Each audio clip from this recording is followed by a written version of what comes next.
10 جماعت کا طالب علم تھا، وہ اور ایک سے دور لڑکا ان کے پڑوس میں، یہ آپس میں 5-6 سال سے دوست ہے۔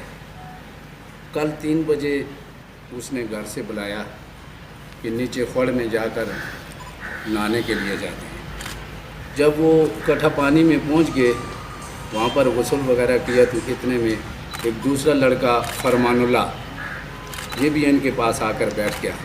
تھوڑی دیر انہوں نے گپ شپ لگائی، پھر فرمان اللہ نے کہا کہ اوپر جنگل میں جاتے ہیں، وہاں پر وہ جنگلی مرغیوں کے بچے ہوتے ہیں، وہ ڈھونڈ کر لائیں گے۔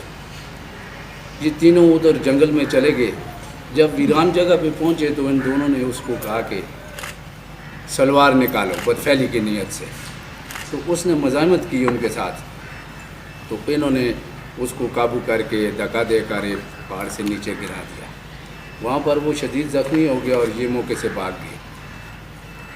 اس کے بھائی عامر نے اس کی اسپتال میں لا رہا تھا، راستے میں جاں بحق ہو گیا ہے۔ اسپتال میں رپورٹ کی کہ میں اپنے بھائی کا جو قاتل ہیں ان کی تسلی کروں گا، اس کے بعد اگر جو مجھے یقین ہوگا اس کے مطابق میں رپورٹ کروں گا۔ تو آج صبح اس نے کہا کہ جی مجھے یقین ہو گیا کہ جی جو 2 لڑکے ساتھ لے گئے تھے انہوں نے میرے بھائی کو دھکا دے کر قتل کیا ہے۔ تو اس پر ڈی پی او صاحب بٹگرام نے SHO شملئی اور OII کو سختی سے آرڈر جاری کیا کہ ملزمان کو ہر صورت میں گرفتار کریں۔ تو SHO صاحب اور اس کی ٹیم نے فوری کارروائی کرتے ہوئے دونوں ملزمان کو گرفتار کر لیا۔ پولیس نے ملزمان کو جب انٹروگیٹ کیا تو انہوں نے پولیس کے روبرو انکشاف کیا کہ ہم نے کوشش کی لیکن وہ نہ مانا اور اس کو ہم نے دھکا دے کر گرا دیا اور موقع سے خود بھاگ گئے تھے۔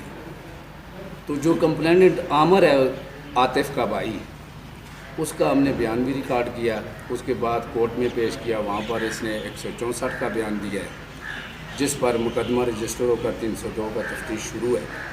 انشاءاللہ ہماری پوری ٹیم کوشش کرے گی کہ ان کو انصاف ملے اور ملزمان کو سخت سے سخت سزا ملے۔ ہمارے ڈی پی او صاحب بٹگرام نے اس سلسلے میں اس مقدمے میں ایک اسپیشل ٹیم تشکیل دی ہے، جس میں 4-5 جمرہ کی بنا پر تفتیش کر کے